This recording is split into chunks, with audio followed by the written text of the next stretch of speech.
La iglesia de Sardis alardeaba de estar viva y tenía fama ante los hombres de ser muy espiritual.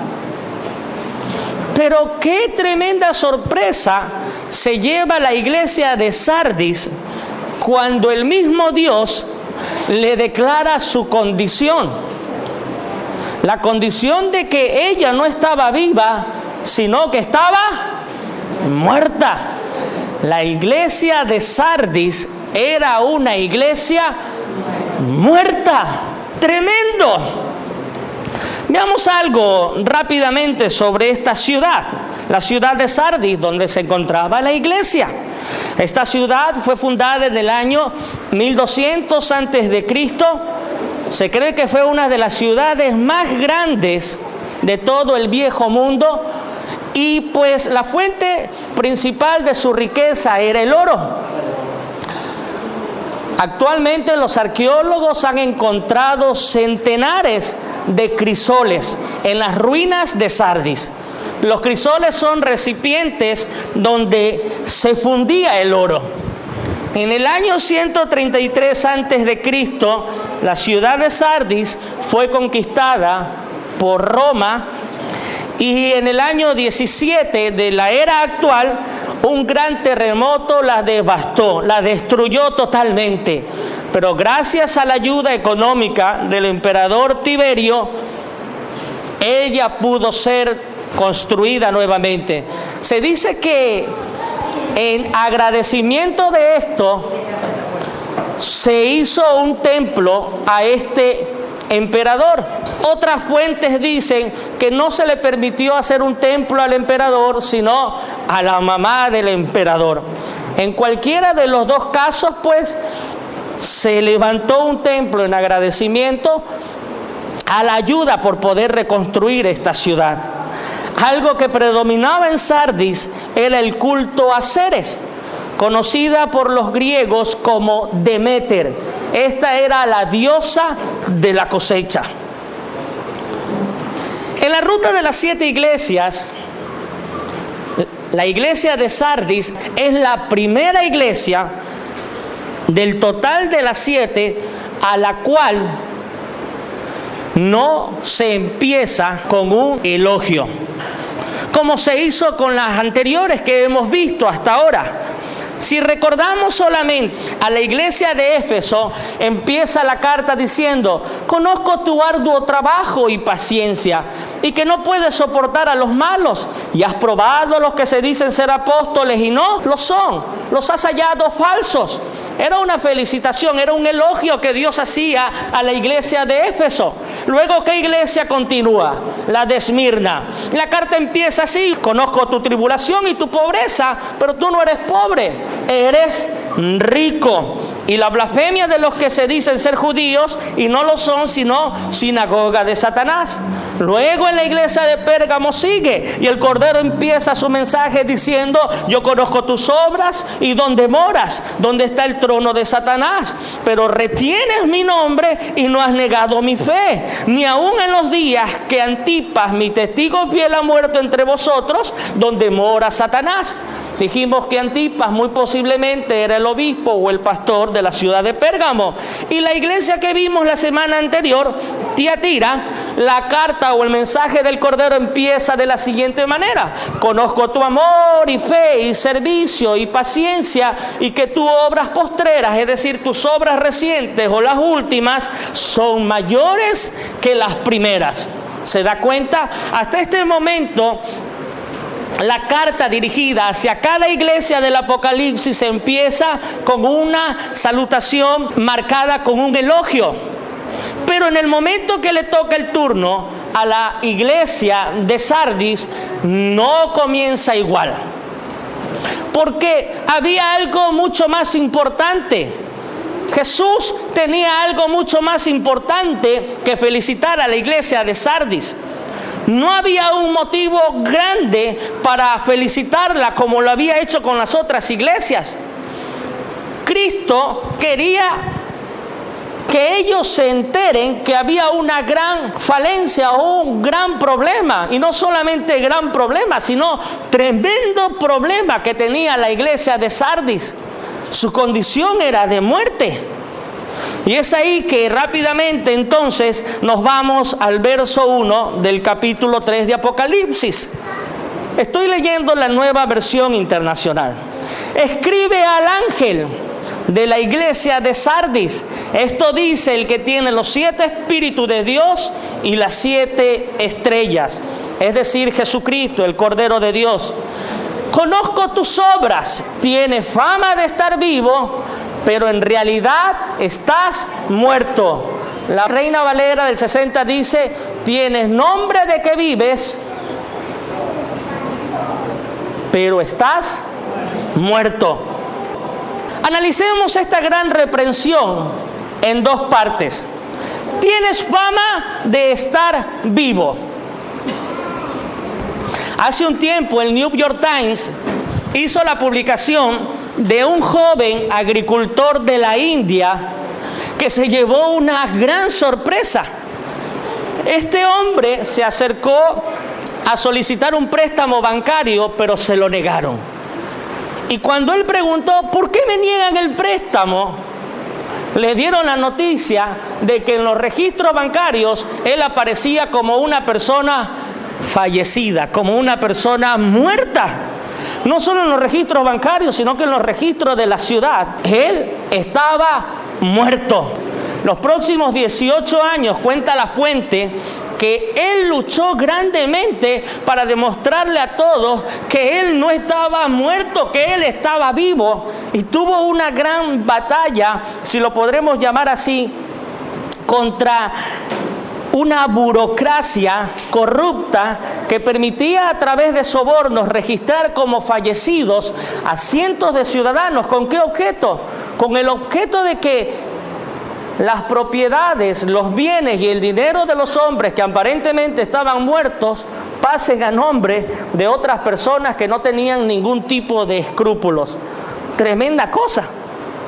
Algo parecido o algo similar sucedía con la iglesia de Sardis, ya que, escuchen, ellos se creían, y no solamente se creían, sino que tenían fama de ser espirituales. Es decir, las personas decían, oh, esa iglesia, la iglesia de Sardis sí que es tremenda. Esos hombres de esa iglesia son espirituales.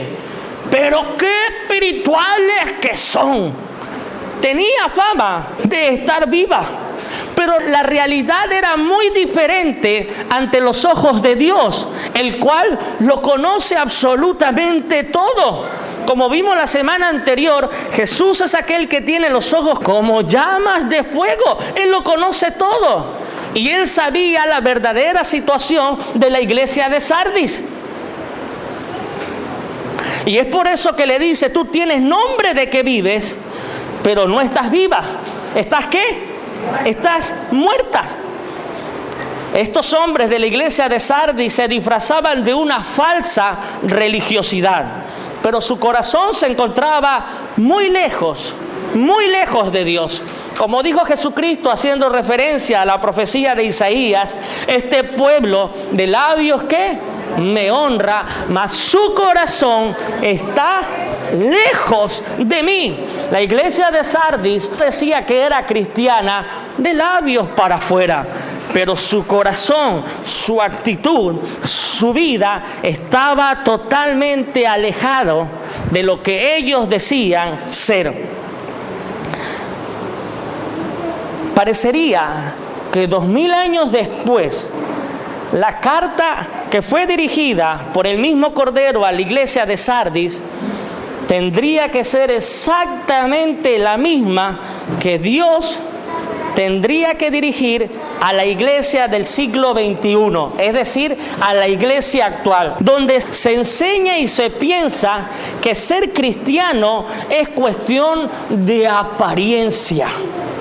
Aparentar es querer demostrar algo que no se es y que no se tiene.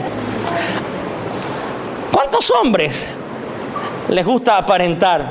Yo he conocido unos cuantos, estoy seguro que usted también. es por el qué dirán. Yo prefiero que piensen, aunque no lo soy. Y es muy triste cuando son cristianos. Pero ciertamente, ¿de qué sirven las apariencias? ¿Sabe? Y esto es algo que se ha vuelto muy común en el ámbito cristiano. Mucho más en tiempos donde se está enseñando un evangelio light. Y no solo es una palabra en inglés, en el diccionario español se encuentra la palabra light. La fui a buscar. Y es que si usted hoy día va al comisariato, va a encontrar colas light, jugos light, arroz light, sopa light y de todo light. Pero hay un nuevo producto que ha estado saliendo ya hace algún tiempo a la venta. Les presento el nuevo producto que ha salido al mercado: Evangelio Light. Para que los hombres no salgan de su comodidad tal como ellos lo quieren. Era el evangelio que estaba viviendo la iglesia de Sardis y que hoy se enseña. No sé si usted está de acuerdo conmigo. El evangelio light enseña que el hombre puede coquetear con el mundo y llamarse cristiano. No importa, solo coquetea, pero no más allá. Eres cristiano. El evangelio light enseñan que los hombres entre semana pueden cantarle al diablo, pueden movérsele al diablo, coquetearlo lindo, pero el domingo tienen que ponerse el traje de cristiano y venir a cantar alabanzas al Señor. El evangelio light dice que los hombres pueden vivir impíamente. No hay problema. Si quiere, puede engañar a su esposa, pero el domingo se arrepiente. Si quiere, puede emborracharse. Puede probar un poquito por acá, otro poquito por acá. Puede escuchar un poquito de música por aquí, pero tranquilo. Y si tú eres ministro de alabanza, no importa. El domingo vas con tu traje lindo y empiezas a cantar. Y si usted es líder, tampoco importa. Además, si usted se arrepiente, el Señor lo perdona. No se preocupe, haga lo que quiera. Evangelio light. Light que le va a esperar si no se vuelven a Cristo. Y la iglesia en el siglo XXI está viviendo una vida de apariencias. A estos el Cordero le dice: tienes fama de que vives. Tienes fama de que estás vivo. Tienes fama de ser cristiano. Porque todos te conocen como cristiano. En el colegio sabes que eres cristiano. En el trabajo sabes que eres cristiano. Y te dicen: hermanito, eres cristiano. Aunque no vives como un cristiano, tienes fama de estar vivo. Pero a continuación, en la tremenda represión que el Cordero le hace a la iglesia de Sardis, dice: pero no, la realidad es otra. La realidad es que no estás vivo. La realidad es que estás muerto. Esa es tu realidad. Y si usted presta atención, esto es tremendo, porque la iglesia de Sardis se estaba autoengañando. Y ellos decían: nosotros sí que somos espirituales. Somos espirituales. Y si usted le pregunta a una persona: ¿usted es cristiano? Y si toma alguna respuesta, uno podría decirle: sí, yo soy cristiano. Y usted le vuelve a preguntar: ¿y por qué usted me dice que es cristiano? Y tal vez una de las respuestas sería: yo soy cristiano porque desde que amanece hasta que anochece escucho música cristiana. Una vez un hombre me dice: cuando yo me emborracho, lo hago con música cristiana, con alabanza, hermano. Le estoy diciendo la verdad. Este hombre se emborrachaba con alabanzas. Otros podrían decir, yo soy cristiano porque voy continuamente a la iglesia. Otro grupo podría decir, yo soy cristiano porque un día, hace muchos años, hice una oración de fe, la cual nunca fue seguida de un verdadero arrepentimiento. ¿Y cuántos hombres hoy en día están engañados y piensan que son cristianos porque un día hicieron una oración de fe y nunca se arrepintieron y lo que tuvieron es un remordimiento? Y están engañados porque dicen, si hoy día me muero, me voy con Cristo. Porque aunque han vivido una vida impía totalmente, ellos tienen fama ¿de qué? De cristianos. Y es por eso que Cristo no empieza su carta a la iglesia de Sardis con un elogio, lo empieza con una gran reprensión y les da a notar cuál es su condición. Era una condición de muerte. Yo creo en la posibilidad de que los mismos pastores y obispos de la iglesia de Sardis enseñaban a los hombres que se puede coquetear con el mundo y a la vez se puede ser cristiano. Porque es lo que se enseña hoy en día. Querida iglesia, si un hombre enseña esto, él es un falso maestro. Si un hombre enseña esto, esto es un falso evangelio. Esto no es verdad. La Biblia dice totalmente lo contrario. O adoramos a Dios o adoramos a Baal. No podemos servir a dos señores jamás. El cristiano no puede andar coqueteando con el mundo y tener intimidad con Dios. Es algo imposible. Santiago 4:4 declara esta verdad bíblica y dice, oh almas adúlteras, ¿no sabéis que la amistad del mundo es enemistad contra Dios? Cualquiera pues que quiera ser amigo del mundo se constituye ¿qué? Enemigo de Dios. Ahora entendamos esto. Cualquiera que quiera ser amigo del mundo se constituye ¿qué? Enemigo de Dios. El cristiano no puede hacer alianzas con el mundo. No, bajo ningún pretexto, bajo ninguna figura, el cristiano puede hacer alianzas con el mundo. Cuando el cristiano se llega a hacer esto, está corriendo un grave peligro. Le está abriendo las puertas al enemigo. La Biblia siempre asocia la muerte espiritual como una consecuencia del pecado.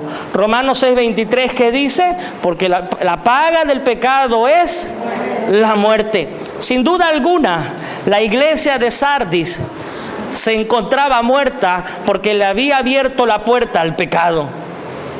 Cuando el cristiano juega con el pecado, tarde o temprano corre el riesgo de ¿qué?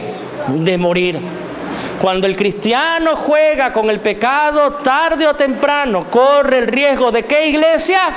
De morir.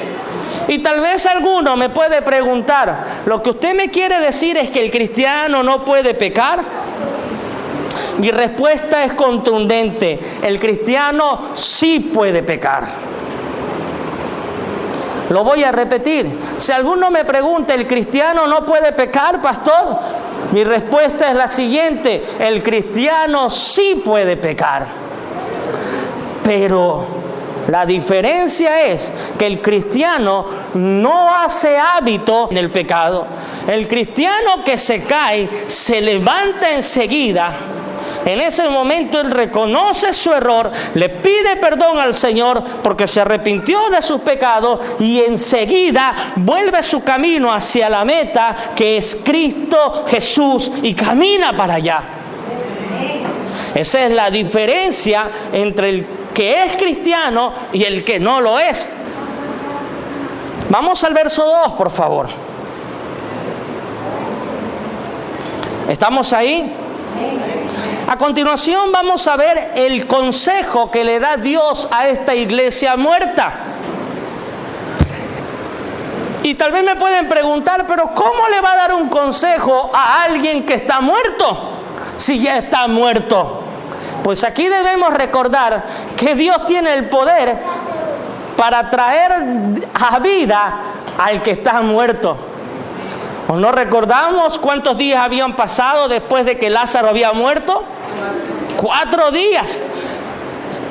Según la tradición judía, cuentan los historiadores, que había un pensar entre el pueblo judío. Y este es que si una persona moría, había la posibilidad que hasta el 3er día ella pueda resucitar. Entonces Jesucristo, creo yo, que Jesucristo, conociendo este pensamiento judío, Él esperó hasta el 4.º día para ir a la tumba de Lázaro. No es que Él se tardó 4 días, Él podía ir al primer día. Pero Jesucristo, conociendo la idea judía, dijo: yo voy a ir al 4.º día para demostrarle que Él fue resucitado, que Lázaro será resucitado por el poder del Dios Altísimo. Viene el consejo de Cristo a la iglesia de Sardis, una iglesia que estaba muerta. Y si viene un consejo es porque Cristo tenía la esperanza de que esta iglesia, aunque estaba muerta, pueda resucitar. ¿Acaso habrá algo imposible para Dios? Absolutamente nada. Esta iglesia había muerto, pero podía resucitar con el poder de Dios. Verso 2. Observe el consejo. Les recuerdo que estoy leyendo la Nueva Versión Internacional. Despierta, reaviva lo que aún es rescatable, pues no he encontrado que tus obras sean perfectas delante de mi Dios. ¿Cuál es el consejo que Dios le da? El primer consejo, ¿cómo empieza? ¡Despierta! Ese fue el consejo de Dios para la iglesia de Sardis. ¡Hey, iglesia! ¡Despierta! La iglesia estaba muerta, pero el consejo es: ¡hey! ¡Despierta! En el original, despierta significa estar vigilante. Despierta significa estar en posición de batalla, como lo está aquel militar que le han encomendado cuidar su puesto. El militar que está cuidando su puesto sabe que si cierra sus ojos un segundo, esto le puede costar la vida. La iglesia de Sardis se había descuidado y se había quedado dormida y había venido la muerte. La iglesia hoy necesitamos saber que no nos podemos descuidar ni un solo segundo. Si nosotros nos descuidamos un solo segundo, el enemigo de los hombres y el enemigo de Dios, que es Satanás, está como león rugiente. Y en el momento que el hombre le dé una oportunidad, el enemigo se lo come. Y es la metáfora que hacen de Satanás, como león rugiente. Quiero hacer un paréntesis. La Biblia dice en 1 de Pedro que Satanás es el imitador de Dios, y por eso dice como león rugiente. Pero el que ruge y sus enemigos tiemblan es el Rey de Reyes y el Señor de Señores. Denle un aplauso fuerte. Te adoramos, Señor. El consejo de Dios para la iglesia de Sardis era: hey, despierta, avívate, no estés dormida, tienes que vigilar, tienes que estar atenta, porque Satanás anda como león rugiente y ya te ha devorado. Y lo único que falta es que mueras para siempre. Pero hay una oportunidad, le dice Dios. Y por eso viene el consejo: despiértate. El verso 3 sigue el consejo: así que recuerda lo que has recibido y oído, obedécelo y arrepiéntete. La iglesia de Sardis necesitaba volverse a los principios bíblicos, a las enseñanzas bíblicas, la cual había sido totalmente distorsionada, la cual había sido totalmente prostituida por los falsos profetas, por la idolatría que se vivía en todo el imperio, por la prostitución, por la fornicación y todo lo que había. Ellos ya no solamente estaban siendo espectadores de aquello, sino que se habían vuelto partícipes. La iglesia de Sardis necesitaba volver a las enseñanzas bíblicas. Ellos estaban siguiendo enseñanzas de hombres, pero se habían olvidado de lo que realmente vale, y eso es la palabra de Dios. Luego, si quiero resaltar otro aspecto, es que este consejo dice: arrepiéntete. Y es el consejo que se le ha dado casi a todas las iglesias: arrepiéntete. Es que no hay otra manera de que el hombre, estando muerto en sus delitos y pecados, pase a vida. No hay otra manera. La única manera para que nuestros pecados puedan ser borrados es por medio del arrepentimiento. No hay otra manera. El hombre que no se ha arrepentido no se puede volver a Dios. Proverbios capítulo 28, verso 13 dice: el que encubre sus pecados no prosperará. El que encubre sus pecados, el que los oculta, el que dice que estoy bien cuando está mal, no prosperará. Pero luego dice: mas el que los confiesa y se aparta alcanzará misericordia. La iglesia de Sardis, si quería vivir, aparte de despertar, tenía que arrepentirse. No solamente reconocerlo, sino es que apartarse del pecado. Los hombres generalmente dicen: sé que estoy mal. Luego dice: reconozco que estoy mal, me arrepiento, pero nunca se apartan del pecado. Entonces esto no se lo puede llamar ¿un qué? Un arrepentimiento. ¿Cómo se lo puede llamar esto?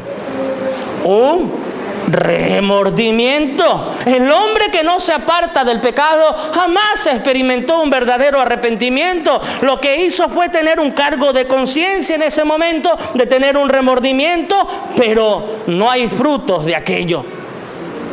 Luego termina este consejo en el segundo párrafo del verso 3: si no te mantienes despierto, cuando menos lo esperes, caeré sobre ti como un ladrón. ¡Wow! ¡Wow! Observemos rápidamente esto.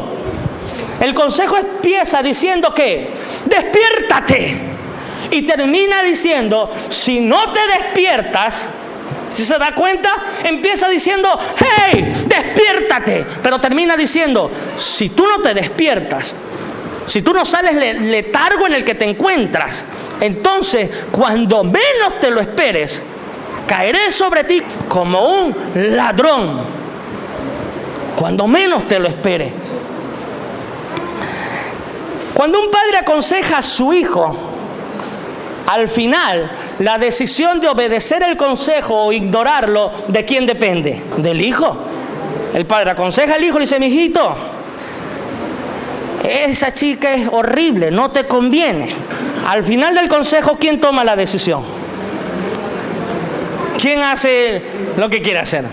¿El hijo, sí o no? Usted. Ahora, un hijo prudente es el que acepta el consejo del padre, o por lo menos lo analiza. Ahora mire, Cristo le da el consejo a la iglesia de Sardis, le dice: avívate, reavívate, despiértate, retoma lo que has tenido, arrepiéntete de tus pecados. Y termina diciendo: si tú no lo haces, si no te despiertas, si no te levantas del letargo, cuando menos tú lo esperes, yo caeré sobre ti como un ladrón. El ladrón no avisa. Y ojo que cuando dice caeré sobre ti o vendré sobre ti como un ladrón, no se está refiriendo a su segunda venida. Lo que aquí está anotando es juicio sobre aquella iglesia que, aun conociendo la verdad, quiso la mentira. Mira lo que dice Hebreos capítulo 10, verso 26. Porque si pecáramos voluntariamente después de haber recibido el conocimiento de la verdad, ya no queda más sacrificio por los pecados, sino una horrenda expectación de juicio y de hervor de fuego que ha de devorar a los adversarios. Y el verso 31 dice: horrenda cosa es caer en manos del Dios vivo. Mira, iglesia, nosotros tenemos muy claro que Dios es un Dios tremendamente de amor y de misericordia. En 1 de Timoteo 2:4 lo hemos visto por segunda vez en esta ruta del Apocalipsis, y ahí dice que el anhelo de Dios es que todos los hombres sean salvos y lleguen al conocimiento de la verdad. En 2 de Pedro 3:9 dice que Él no quiere que nadie perezca, sino que todos los hombres procedan ¿a qué? A arrepentimiento. Y es que ciertamente este es el deseo más puro y más profundo de Dios, que todos los hombres se salven. Dios no quiere que ninguno perezca, no. Dios no es un Dios tirano que está esperando que los hombres fallen para cogerlo y tirarlos al infierno. No, Dios no quiere eso. Él anhela que los hombres se vuelvan a Él, lo anhela. Y es por eso el consejo. Pero note algo, la misericordia de Dios siempre está ahí, siempre está ahí, siempre está ahí. Pero quien toma la decisión de su vida es el hombre. Ante ti pongo el bien y ante ti pongo el mal. Ante ti pongo la vida y ante ti pongo la muerte, dice Jehová. Elige tú, pero yo te aconsejo, dice Jehová, que elijas el bien. Observe algo, la misericordia de Dios siempre está ahí, hermano. Siempre está ahí. Aun cuando Sardis estaba muerta, aún Dios tenía misericordia. ¿Puede entenderlo usted? Aun cuando esta iglesia, como consecuencia del pecado, había entrado en una condición de muerte, sigue la misericordia de Dios. Denle un aplauso fuerte.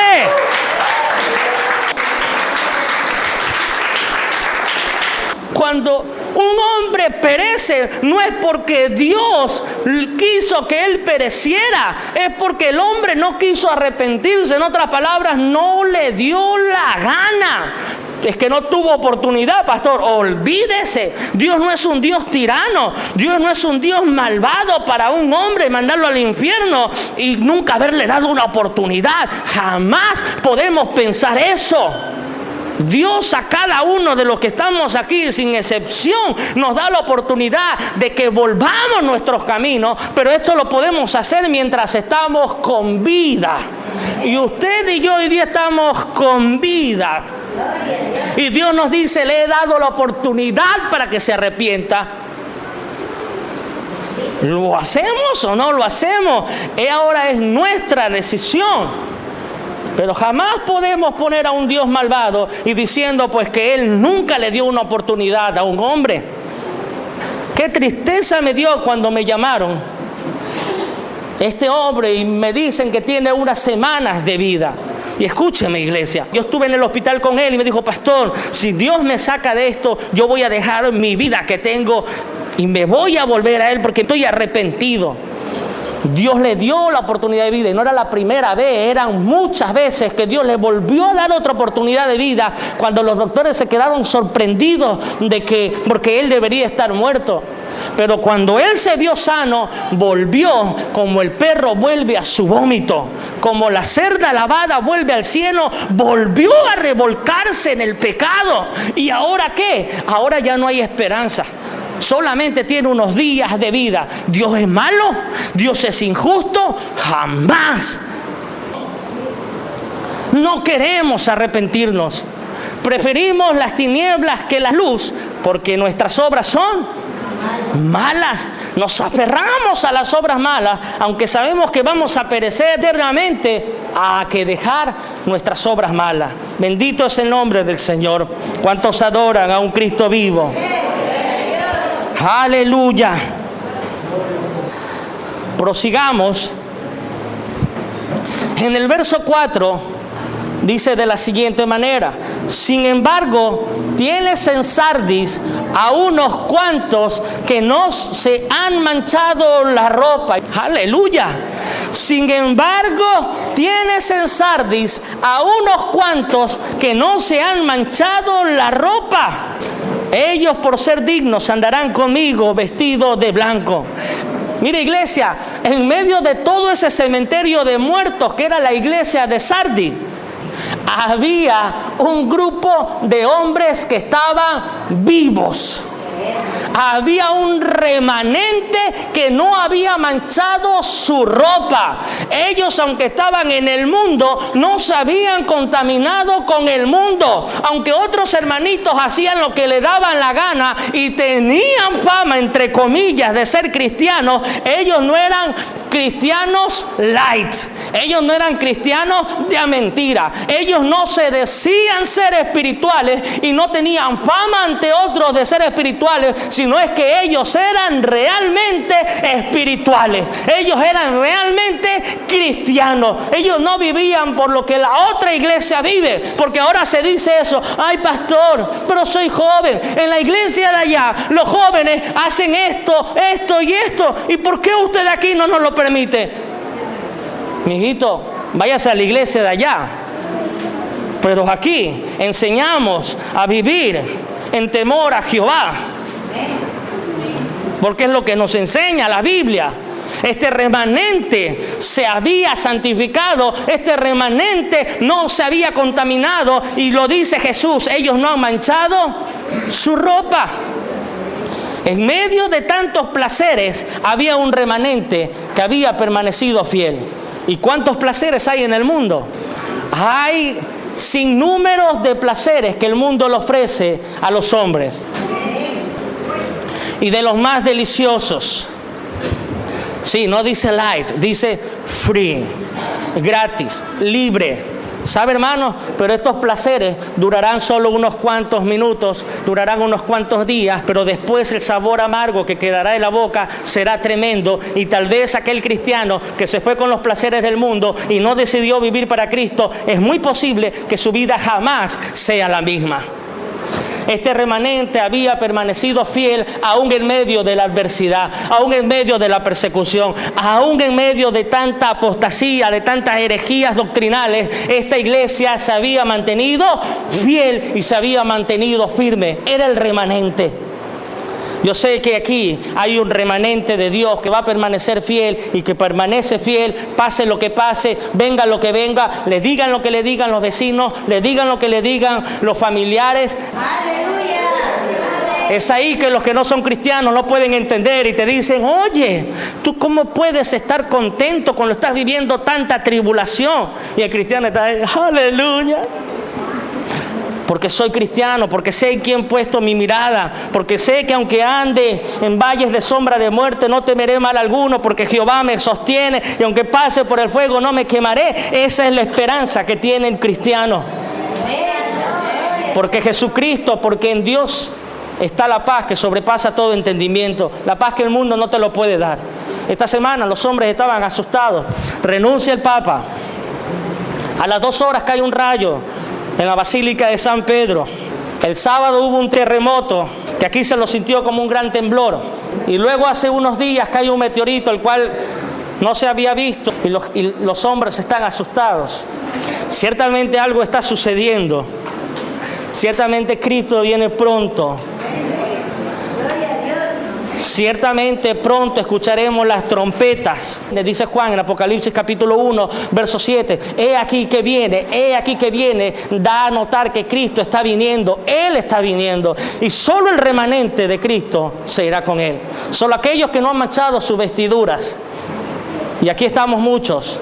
No somos perfectos porque nadie es perfecto, y el único santo es Jehová de los ejércitos en la persona de Cristo. Pero si hay un remanente de hombres que día a día se arrepiente de sus pecados, porque el arrepentimiento es un ejercicio constante que tiene que ser el cristiano todos los días, y nos preocupamos por vivir una vida en santidad para Dios.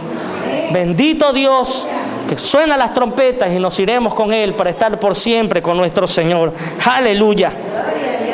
Acerca de estas ropas a la cual se refiere el Señor, observe rápidamente Apocalipsis capítulo 19, versos 7 y 8. Gocémonos y alegrémonos. Es para nosotros esta palabra. Gocémonos y alegrémonos y démosle gloria, porque han llegado las bodas del Cordero y su esposa se ha preparado. ¿Quién es la esposa de Cristo? La iglesia. Nosotros somos la esposa fiel. Aleluya. Mira lo que dice el verso 8, y a ella, o sea, a nosotros se le ha concedido que se vista de lino fino, limpio y resplandeciente, porque lino fino es las acciones justas de los santos. Cuando Cristo dice que había un remanente en Sardis que no había manchado su ropa, se estaba refiriendo a la integridad y a la conducta irreprochable de los cristianos de Sardis. Ellos no habían manchado su vestido. Ellos no solo se decían espirituales, ellos eran meramente espirituales.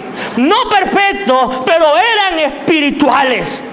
No vivían en la carne, sino en el Espíritu de Dios, porque la carne es contra el Espíritu. Eran íntegros. ¿Y qué es ser íntegros? Que yo soy el mismo aquí cuando predico, y soy el mismo cuando estoy en mi casa, y soy el mismo cuando estoy en mi trabajo, y soy el mismo cuando estoy en mis amigos, y soy el mismo en cualquier lugar. Eso es ser íntegro. Y es lo que hoy se ha olvidado en el pueblo cristiano. Pero aquellos no habían manchado sus vestiduras. Nosotros somos los mismos aquí y en la China y también en la Conchinchina. Somos los mismos. Somos los mismos. Así como Dios no cambia, es inmutable, nosotros no tenemos que cambiar. Seamos los mismos aquí y donde estemos, atalayas de Cristo. Que la gente por nuestro testimonio, no por nuestras palabras, que por nuestro testimonio se den cuenta de que hay cristianos verdaderos. Vamos rápidamente, y voy terminando ya mi enseñanza el día de hoy, a la recompensa. Escúcheme bien, esta recompensa no era para todos los que asistían a la iglesia de Sardis. Ojo, esta recompensa no era para todos los que se congregaban en la iglesia de Sardis, no. Esta recompensa Dios se la estaba prometiendo a aquel remanente que no se había contaminado. Verso 5. El que salga vencedor se vestirá de blanco. Jamás borraré su nombre del libro de la vida, sino que reconoceré su nombre delante de mi Padre y delante de sus ángeles.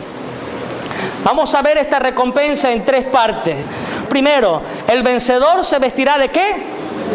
De blanco. En el mundo antiguo, las vestiduras blancas se usaban por ocasiones festivas y especiales, como tal vez era una boda o un banquete. En Apocalipsis capítulo 4, verso 4, nos detalla que los 24 ancianos que representan a la iglesia estarán vestidos con vestidos blancos y con coronas de oro en su cabeza. Al que salga vencedor se vestirá de blanco. Yo estoy seguro que en medio de este gran cementerio de muertos como es este mundo corrupto, hay un remanente de hombres que permanecen fieles y que aman al Señor con toda su mente, con todas sus fuerzas y con todo su corazón. Hermanos, yo quiero decirlo hoy día, sigamos adelante. Ya viene la recompensa. Ya viene aquel glorioso día en que en el aire vamos a casarnos con nuestro Señor, con nuestro amado, con nuestro esposo. Y luego estaremos en el gran banquete, en las bodas del Cordero. Vamos a estar con vestiduras blancas. ¿Se puede usted visualizar con vestiduras blancas? ¿Ah? Una vestidura blanca y una corona de oro. No un oro corruptible, sino un oro eterno. Oro del cielo. No es como el oro de aquí. Ya viene la recompensa. Ya viene aquel gran día. Solamente permanezcamos fiel hasta el último momento. Continuemos adelante. Ya viene aquella gran corona, la cual nos será puesta por el mismo Jesucristo. ¿No se goza usted con eso? Yo sí me gozo. Luego dice, jamás borraré su nombre del libro de la vida. Ahora présteme atención. Por ningún motivo podemos querer entender cuando dice, jamás borraré su nombre del libro de la vida, que los que han sido inscritos en el libro de la vida del Cordero en algún momento pueden ser borrados. No, porque esto no es así. Aquel que ha sido inscrito en el libro de la vida del Cordero, jamás su nombre será borrado, jamás puede ser borrado. Pero esta promesa hay que entenderla en torno al contexto. El contexto histórico es que en el tiempo de Juan, las ciudades o las provincias tenían su registro de personas, como hoy día es el censo. En este registro o en este libro estaban inscritas las personas que nacían o las personas que ingresaban a habitar en aquella provincia o en aquella ciudad. Entonces ahí se anotaba el nombre. Venía a Guayaquil a vivir Nieves, se ponía en el registro del libro Nieves. Si Nieves se iba a otra ciudad a habitar, o si Nieves moría, entonces el nombre se borraba. Es a esto que se refiere: jamás borraré su nombre del libro de la vida. Dios nos da una promesa, y es que el cristiano tiene la certeza absoluta de que va a ver cara a cara a su Señor, y que ni la vida ni la muerte, ni ángeles, ni principados, ni potestades, ni lo presente, ni lo porvenir, nada, absolutamente nada, nos podrá separar del amor que es en Cristo Jesús, Señor nuestro. En aquel día van a ser abiertos los libros y ahí va a estar mi nombre, y ahí va a estar su nombre. Como vimos hace unos estudios anteriores, tal vez un nombre que nadie conoce, pero usted sí, porque va a ir con la piedrita blanca, donde en una parte va a estar el nombre del anfitrión, Jesucristo, y en otra parte va a estar su nombre. Y esa va a ser la entrada que nadie va a poder usurpar para que usted vaya a ese gran lugar, a estar por siempre con su amado. Y la última recompensa la podemos notar en que dice: reconoceré su nombre delante de mi Padre y delante ¿de quién? De sus ángeles. Bendito Jesús, que va a reconocer nuestro nombre delante del Dios Padre y delante de los ángeles. Cuando lleguen ahí los hijos de Dios, ¿qué va a decir? ¡Hey, ángeles! Aquí está mi santo. Esta es una santa de Jehová. Hoy se las presento. Aquí está Laurita, Estefanía, Carlos, Rodrigo, Jorge. Él reconocerá nuestro nombre delante del Dios Padre y delante de los ángeles. Lucas capítulo 9, verso 26 dice: porque el que se avergonzare de mí y de mis palabras, dijo Jesucristo, de este se avergonzará el Hijo del Hombre cuando venga en su gloria y en la del Padre y de los santos ángeles. Pero mire la promesa que hace Dios y la recompensa tremenda. Es que Dios no se va a avergonzar de aquellos que no nos hemos avergonzado en esta tierra de decir: soy cristiano. ¿Usted se avergüenza de decir soy cristiano? ¿O es que usted va con la Biblia en la mano y le dice: usted, hermanito? ¿Ah? ¿Que si usted, hermanito? ¿Que si yo soy qué? ¿Hermanito? No. Pues andaba con una Biblia. ¿En dónde? Bienaventurados aquellos que no nos avergonzamos de decir que somos cristianos, que le hemos entregado nuestra vida a Jesucristo y que no dependemos de ninguna circunstancia, de ningún hombre, sino que dependemos de un Dios eterno. Bienaventurado el cristiano que ha puesto su confianza en Jehová Dios Todopoderoso, porque Jesucristo en el gran día no se avergonzará de nosotros, sino que públicamente dará nuestro nombre ante Dios Padre y ante los ángeles. ¿Cuántos dicen gloria a Dios por aquello? Aleluya. Querida iglesia, Sardis se encontraba muerta, pero aún tenía oportunidad de volver a vivir. Aún la misericordia de Dios estaba latente ahí y le dio la oportunidad para que ella se vuelva. Hoy quiero concluir diciéndoles que de qué le sirve al hombre vivir en apariencias. ¿De qué nos sirve tener fama de que estamos vivos? ¿De qué nos sirve tener fama de que somos cristianos o que nos conozcan como cristianos si realmente nuestro corazón está lejos del Dios vivo? Es tiempo y es momento, querida iglesia, de empezar a vivir una vida en santidad, de empezar a vivir para Cristo, de dejar las apariencias a un lado y de ser totalmente íntegro donde sea que estemos.